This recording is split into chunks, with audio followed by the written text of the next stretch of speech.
There is a particular kind of person who apologizes before asking for help, who hesitates before sending the text message, who rehearses a simple request in their mind 10 times before speaking it aloud, already bracing for rejection.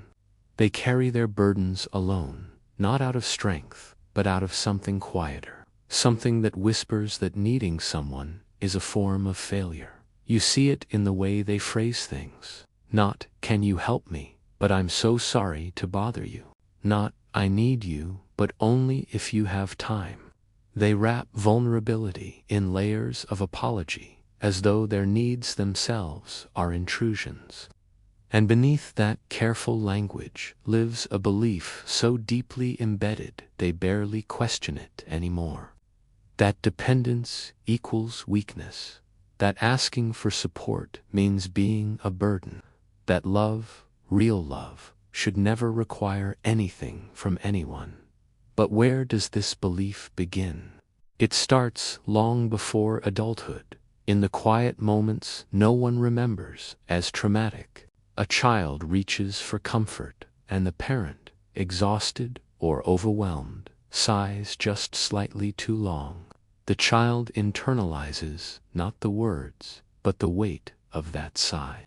They learn that their needs create heaviness. Another child asks for help with homework and hears, "Figure it out yourself." The message sinks in. Independence is valued.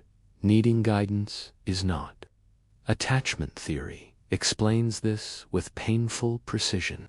When caregivers respond inconsistently to a child's emotional needs, the child develops what psychologists call anxious or avoidant attachment. They learn that connection is unreliable, that vulnerability might be met with warmth or it might be met with distance. So the nervous system adapts. It begins to anticipate rejection before it arrives.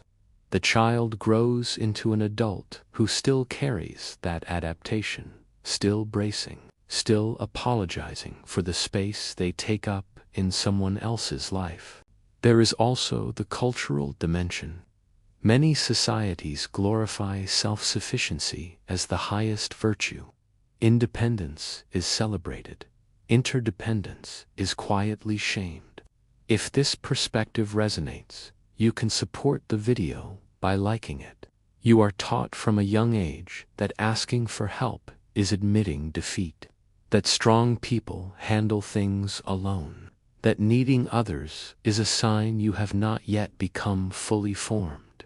But humans are not designed for isolation. Neuroscience shows that the brain's social circuits light up when we connect with others. That oxytocin, the bonding hormone, is released through acts of both giving and receiving support. We are wired for reciprocity, for mutual care. Yet some people have learned to only give, never receive. They have trained themselves to be the helper, the listener, the steady one, while quietly starving for the very nourishment they offer others. Research on emotional labor shows that people who consistently suppress their own needs in relationships report higher levels of anxiety, depression, and burnout. The act of constantly performing self-sufficiency while denying internal distress creates what psychologists call cognitive dissonance. The mind knows it needs support, but the identity says needing support is wrong. This conflict exhausts the nervous system. It keeps the body in a low-grade state of stress, always vigilant, always compensating, never resting. Comment guilty if this describes your experience. The guilt itself becomes a loop.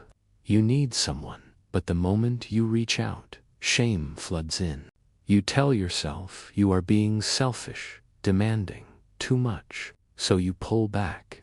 You minimize your struggles. You say, "Never mind, I'm fine." And in doing so, you confirm the belief that your needs are unacceptable. The cycle tightens. There is a specific kind of loneliness that comes from this. You can be surrounded by people, even loved by people, and still feel utterly alone, because they only know the version of you that never asks for anything. The version that is always capable, always composed, always fine. They have no idea that beneath the surface, you are quietly collapsing. And you cannot tell them, because telling them would mean admitting you are not who they think you are. This creates what psychologists call the compassion paradox. These individuals often have extraordinary empathy for others. They can sense when someone is struggling. They offer help without being asked, yet they cannot extend that same compassion inward. They hold themselves to impossible standards while forgiving everyone else. Type YES if this helped you understand something about yourself. The gentleness they give freely to others, they deny themselves. Some trace this back to childhood roles. The parentified child who had to care for siblings or manage a parent's emotions learns that their job is to be the giver. Their identity becomes fused with usefulness. If they are not helping, they lose their sense of purpose. Needing becomes not just uncomfortable, but existentially threatening. It suggests they have failed at the only role that ever made them matter. Others develop this pattern after betrayal. They once trusted someone with their vulnerability, and it was weaponized, used against them, mocked. So they vowed never again. The cost of needing became too high. It is safer to be impenetrable than to risk being hurt by someone who was supposed to hold your heart with care. But there is a hidden cost to this self-imposed isolation. Relationships become unbalanced. One person gives endlessly, while the other receives without reciprocating. Not because the receiver is selfish, but because they were never given the chance to give back. The giver never asks, never admits struggle. So the relationship remains shallow, built on performance rather than truth. Studies on relational depth show that true intimacy requires mutual vulnerability. When both people can ask and both people can give, the bond strengthens. But when one person refuses to need, the relationship stays surface level. If someone you know might benefit from this, feel free to share it. The other person may sense the imbalance, but not understand it. They may feel shut out, kept at a distance, without knowing why. Healing begins with a quiet realization that needing is not weakness, it is humanity. That no one, no matter how capable, was designed to carry life alone. Interdependence is not failure. It is the natural state of being human. Asking for help does not diminish your strength. It reveals your courage. The nervous system must be retrained, slowly, gently.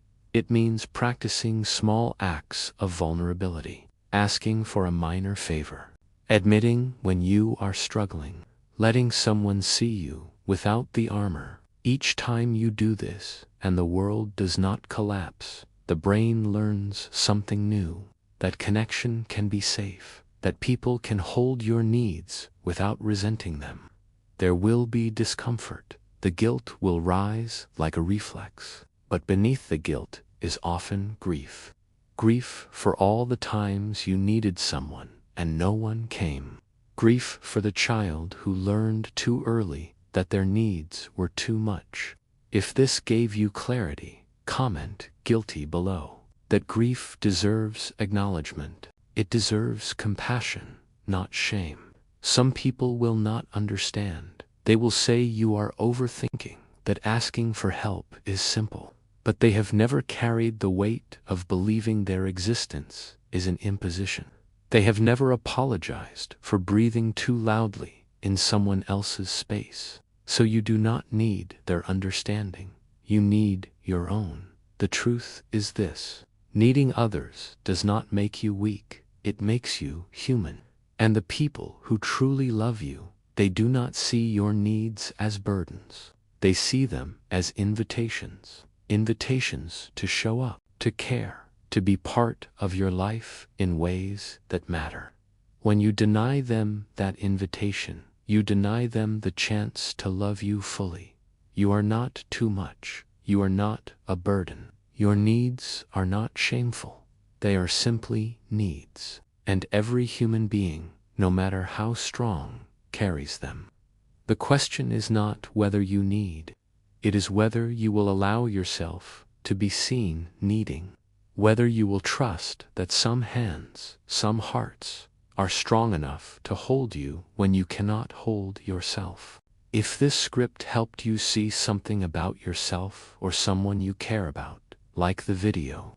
What is one need you have been afraid to ask for? And if you want more reflections on the psychology of being human, subscribe to Unnoticed Human, where we explore the quiet truths that shape who we are.